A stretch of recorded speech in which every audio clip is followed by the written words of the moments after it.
Hello les boys, salut les girls, je vous souhaite à tous une excellente année 2020. Mais avant d'entamer un nouveau chapitre, il est important de faire un point sur la décennie 2010. J'ai décidé de vous faire simplement un top 10 de mes albums préférés. Vous allez penser que c'est pas très original, mais je pense qu'il est important que je partage un peu mon point de vue. Vous que avez l'habitude de regarder mes vidéos, vous avez peut-être envie de savoir qu'est-ce que je pense musicalement, quel est mon point de vue musical, si vous êtes d'accord, si vous n'êtes pas d'accord. Pour ceux qui me connaissent grâce au blog Adramatic Hip Hop, vous savez que je parle beaucoup de rap, surtout de rap US. Et avec ce top 10, vous allez remarquer que je n'écoute pas que du rap. J'attends surtout vos points de vue en commentaire, vous pourrez mettre votre top 10 en commentaire et comme ça on pourra en discuter. Ça peut être sympa. C'est parti!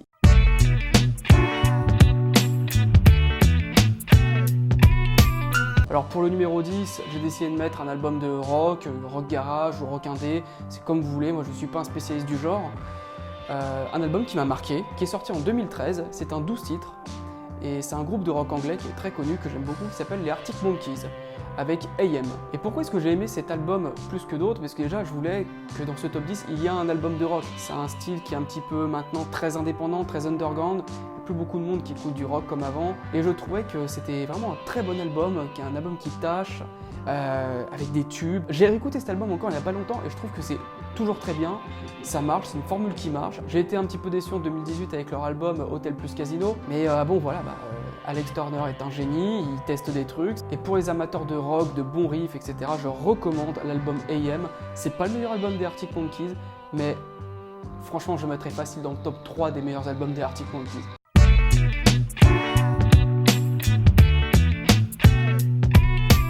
Pour ce numéro 9, on n'a toujours pas de rap, mais on a plutôt un genre qui s'en rapproche.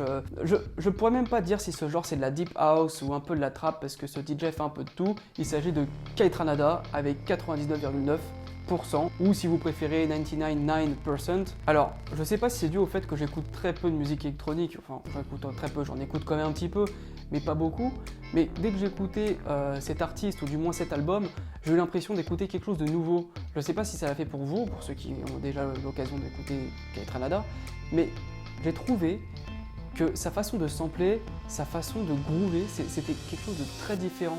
Alors les deux gros tubes qui m'ont marqué, c'était Light Spot et You're the One, mais il y a aussi un morceau avec Vic Mensa, le titre va s'afficher en dessous. Il y a quelque chose vraiment qui groove, il apporte quelque chose de nouveau. Rien que sur l'album, la pochette, elle est pas commune, comme vous le voyez. Il y a plein de couleurs et c'est toutes ces couleurs qu'il apporte qui sont intéressantes. Et encore en 2019, il a sorti un album, Kaytranada. Je l'écoute en boucle, j'aime bien. Avec du recul, je ne saurais pas dire si le nouvel album qu'il a sorti est meilleur que 99,9. Parce que moi je pense que pour faire un top 10 il faut un peu de maturité, je peux pas le dire tout de suite, mais pour le moment je préfère dire que 99,9 est un chef-d'œuvre.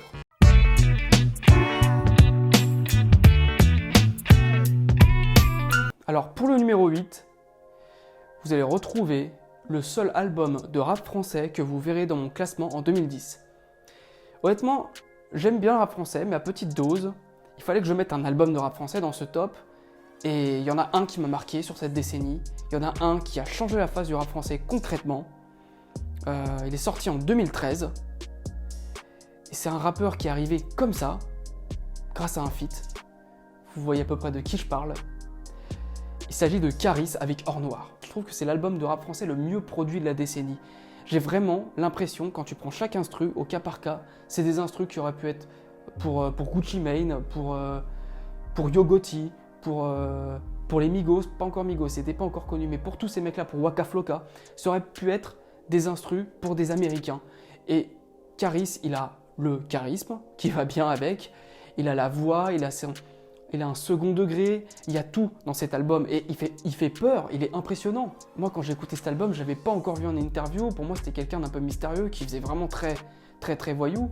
Et maintenant que je vois qu'il s'affiche beaucoup en interview, on voit il fait trop le mec gentil et du coup ça perd un peu de sa crédibilité. Dès qu'il sort un album, je suis moins fan, mais pour moi Or Noir c'est le chef-d'œuvre de sa carrière. Il fera jamais mieux que Or Noir parce que maintenant on connaît son personnage. Moi je préfère rester sur Or Noir et me dire que c'est le meilleur album de rap français qui est sorti de la décennie, qu'il n'y en a pas un au-dessus. Alors il y en a un autre que j'aurais pu mettre, mais je le dirai à la fin dans les mentions spéciales, qui n'est pas du tout dans le même genre, vous allez voir plus tard. Mais en tout cas, Or Noir de Caris, vous pouvez le réécouter encore maintenant, ça n'a pas pris une ride. Et Zo, c'est juste un des meilleurs morceaux de rap français de la décennie, si ce n'est même un des meilleurs morceaux de rap français tout court.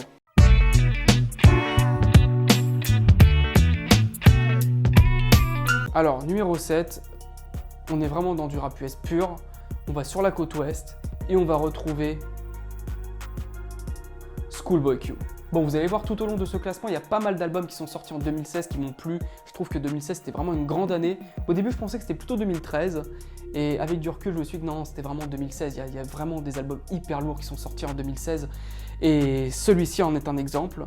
Il s'agit de Schoolboy Q avec Blunkface LP. Alors, Schoolboy Q, ce n'est pas quelqu'un que je préfère à Kendrick Lamar, mais c'est quelqu'un que je trouve vraiment qui suit Kendrick Lamar de très près. J-Rock, Epsol et tout ça, je les trouve encore un petit peu en dessous. Mais Schoolboy Q, moi j'aime bien ce mec-là. Il a l'air cool, il a vraiment l'esprit West Coast. Et ses instrus, dans Blunkface, je trouve qu'elles sont hyper travaillées. Au début, j'étais à fond sur Oxymoron, qui est sorti en 2014. Oui, qui est sorti en 2014. J'étais à fond sur cet album, je l'avais même acheté. Et j'avais kiffé sur le mec, j'ai fait oh, les studios, c'est un grand morceau, Break the Bank, c'est un grand morceau, Man of the Year. Et Blunkface, il y a déjà le morceau Dead Part avec Kanye West et plein d'autres morceaux. Il y a un autre morceau avec Kendrick Lamar, je me rappelle plus, ça va être affiché là. Je trouve un cran au-dessus de Oxymoron parce que de Oxymoron, c'est avec ça que j'ai découvert. Après, j'ai pu découvrir son album précédent. Et Blunkface, on va rester sur le meilleur album de Schoolboy Q.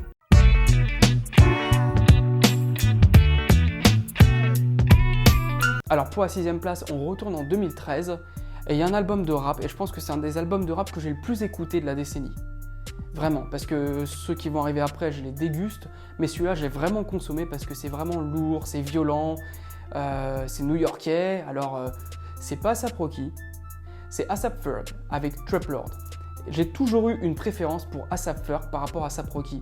Il y en a qui vont sûrement me jeter des pierres parce que oui, artistiquement, A$AP Rocky, il tente des trucs, il est plus culotté, il est vraiment stylé, que A$AP Ferg, il est un petit peu en dessous. Non, moi je trouve que A$AP Ferg, il est bien à sa place, il a son style à lui, il est violent, c'est un petit gars musclé, qui parle de façon crue, c'est un peu comme un Caris américain, vous voyez, il a ce côté-là, et des fois il a un côté un peu malsain, un petit peu, quand tu écoutes son album, tu es mal à l'aise parce que tu te dis, qu'est-ce qu'il raconte, j'aimerais pas que ça m'arrive. Et il te sort des tubes violents, comme Shabba, avec ce refrain Shabba Ranks qu'on a beaucoup chanté.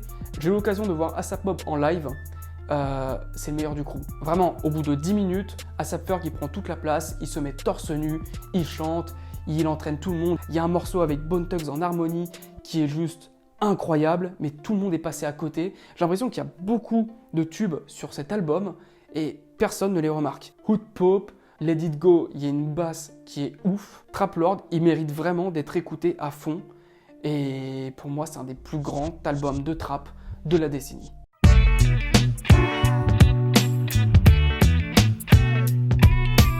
Alors là, on est tombé sur l'album le plus récent de la décennie parce que c'est une artiste qui m'a totalement bluffé.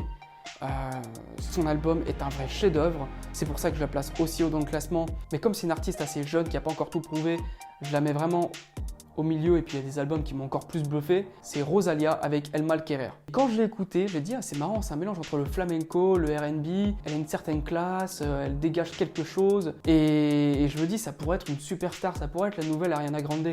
Et résultat, c'est une superstar maintenant. Il y a quelques jours, elle a sorti un morceau avec Travis Scott et quand on écoute son premier album Los Angeles, c'est vraiment que du flamenco, mais on sent quand même qu'elle a ce talent vocal, tu vois. Et El Mal Querer, c'est quand elle décide de fusionner vraiment le flamenco avec le R&B. Je suis content de ce qu'elle devient, Rosalia, parce que c'est vraiment sa destinée d'être une star. Et l'album El Mal Querer, c'est un album qui est plein de poésie, qui est très flamenco. Bon, même si sur la fin de l'album, ça prend une tournure un petit peu tristoun, je trouve que c'est un chef-d'œuvre cet album. Il est super bien construit, super bien produit par entre autres El Guincho, c'est quelqu'un qui l'accompagne et qui fait les ad-libs con altura dans le morceau éponyme avec J Balvin. Donc Rosalia, en 2020, je l'attends. J'attends qu'elle sorte un superbe album et je l'encourage. Voilà.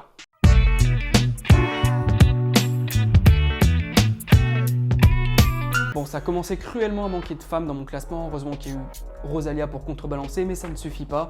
C'est pour ça que la numéro 4 est une femme aussi, une femme sublime.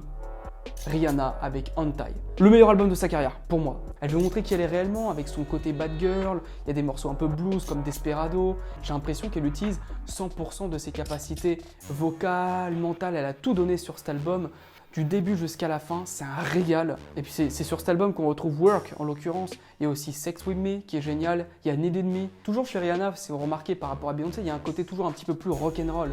Et là ça se ressent avec Rated R, elle l'a fait, c'était très bien. Mais là en plus de ce côté rock'n'roll, il y a aussi ce côté glamour qui l'accompagne et qui la rend vraiment irrésistible. Et là on est encore dans un album qui est sorti en 2016, comme quoi 2016 est une grande année. De la prod jusqu'à la voix, tout est travaillé. C'est un album de R&B réussi, comme il en manquait. Malheureusement, c'est son dernier album et j'attends un album de Rihanna. Rihanna, 2020, j'espère que tu vas sortir un album.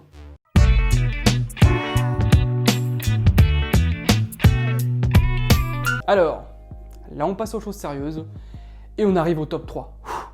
Alors c'est vraiment les 3 albums que j'aurais pu mettre limite sur la même ligne. C'est vraiment 3 albums qui m'ont marqué, qui sont sortis cette décennie. Et le 3e, c'est un album qui est sorti vraiment au tout début de la décennie. Il est sorti en 2010.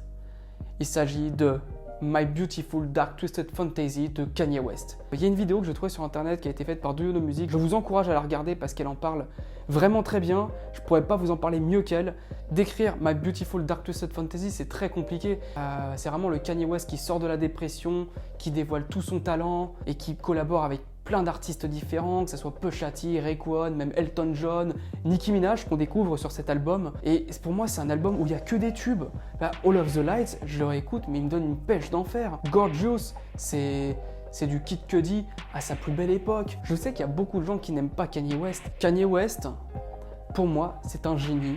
Et pour certains, c'est un génie incompris. C'est pour ça qu'il y a des gens qui l'aiment et qui le détestent. Moi, je fais partie de ceux qui aiment beaucoup Kanye West. Et dès qu'il sort un truc, je ne suis pas forcément d'accord avec ce qu'il fait.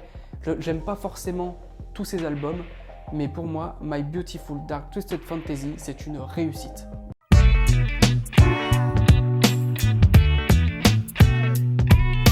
Numéro 2. Alors là, c'est un album qui, personnellement, m'a beaucoup touché à une certaine époque. Il est sorti en 2013. Comme quoi, 2013 aussi, c'était quand même une grande année parce que cet album-là est sorti. C'est Drake avec Nothing Was The Same. Il y a Started From The Bottom, Just Hold On We're Going Home, From Time avec Jhené Aiko que j'aimais beaucoup, Wu-Tang Forever, The Worst Behavior. Comme pour l'album de Rosalia, il y a quelque chose de mélancolique, mais en même temps, il y a des tubes, il y a des trucs qui te rendent de bonne humeur et qui t'aident un petit peu à te sentir mieux. Et je sais même pas comment décrire cet album parce que c'est un album qui m'a touché personnellement. Nothing Was The Same. C'est un album merveilleux, c'est une petite pépite. Et après, Drake, il a jamais réussi à me satisfaire. Une fois qu'il a sorti cet album, il a sorti un album avec Future, je l'ai fait ouais, moyen. Views, If You're Reading This, It's Too Late. Et j'ai pas réussi à accrocher à Drake après. Ce qui sort, c'est pas aussi bien que Nothing Was The Same. Donc pour moi, c'est le meilleur album de Drake. Il y en a qui disent que c'est Take Care. Take Care aussi est un très bon album. Mais Nothing Was The Same, pour moi, c'est vraiment l'apogée de Drake. Et il n'y a pas un seul album au-dessus de celui-là, pour moi. Peut-être qu'il y en a qui préfèrent Views, peut-être qu'il y en a qui préfèrent Scorpion, mais pour moi, c'est Nothing Was The Same.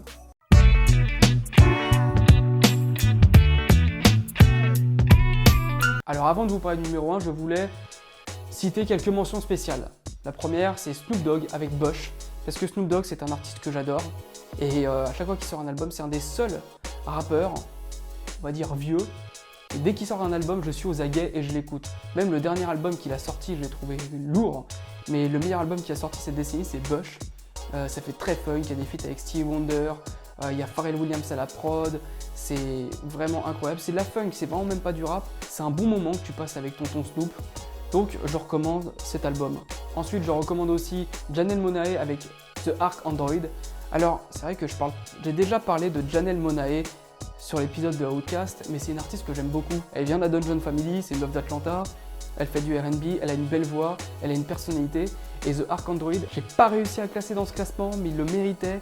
Et c'est un album que j'ai découvert un peu tard, donc j'ai pas réussi à avoir la maturité dessus. J'aime beaucoup l'écouter parce qu'il fait très art déco, années 20, il swing et à la fois il fait très R&B. Il a un genre un peu rétro-futuriste, un peu comme si on était dans le jeu Bioshock. Il y a un feat avec Big Boy qui est génial, on n'en parle pas assez. On l'entend partout, il y a une pub à la télé où il y a sa musique Electric Lady.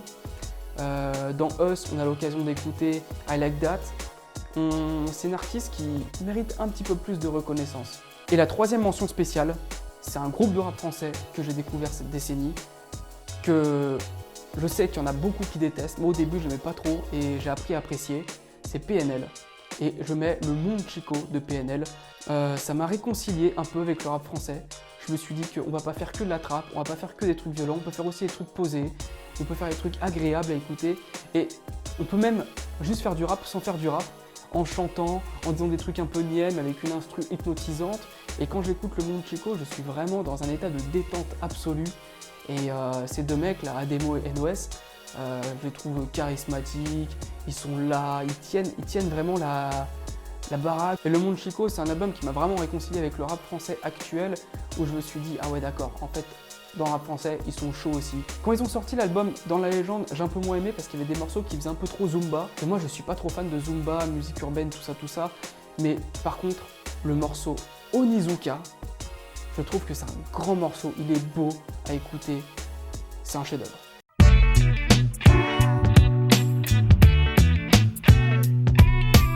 Et enfin, numéro 1, suspense, mon album préféré de la décennie. Ça va peut-être pas vous étonner, mais il y a un artiste dont je n'ai pas parlé. Il y a un artiste que je n'ai quasiment même pas mentionné. Mais pour moi, c'est l'artiste de cette décennie. Vous vous doutez bien, c'est Kendrick Lamar. Mon album de Kendrick Lamar préféré et aussi mon album préféré de la décennie, c'est To Pimp a Butterfly. Pour faire cette vidéo, je vais réécouter un peu mes albums préférés et To Pimp a Butterfly, il est au-dessus de tous dans mon estime. Kendrick Lamar, c'est un mec qui peut te faire du rap à l'ancienne et ça sonne moderne. Ça sonne jazz, ça sonne blues, ça sonne soul, mais ça sonne surtout rap et ça sonne Compton. Et il y a quelque chose d'engagé derrière avec le morceau We Gon' Be Alright, produit par Pharrell Williams. Il y a I, il y a des morceaux où il parle des filles, il y a des morceaux où il se livre, où il se dévoile. Il y a King Kunta. Stop, on s'arrête là. C'est un gros morceau de G-Funk. La G-Funk, elle est vraiment revenue sur la West Coast avec DJ Mustard et YG, et Tyga et Nipsey Hussle et tous ces gens-là.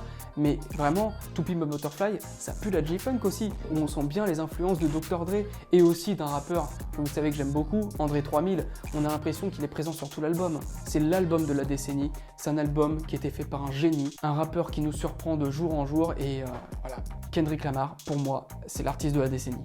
Eh bien, merci d'avoir regardé cette vidéo. Vous pouvez laisser un petit like, partager la vidéo et surtout donnez-moi votre avis dans les commentaires parce que je suis vraiment curieux de le savoir.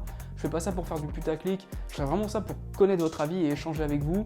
Voilà, il y a des artistes que j'ai pas cités qui méritaient d'être dedans. Je pense à Frank Ocean, je pense à A$AP Rocky, je pense aussi à Travis Scott qui était un très grand artiste mais j'ai pas pu mettre tout le monde. C'est mon top 10 personnel évidemment et surtout je vais revenir avec plein de projets. Accrochez-vous bien et surtout écoutez plein de musique. Bye les boys, ciao les girls.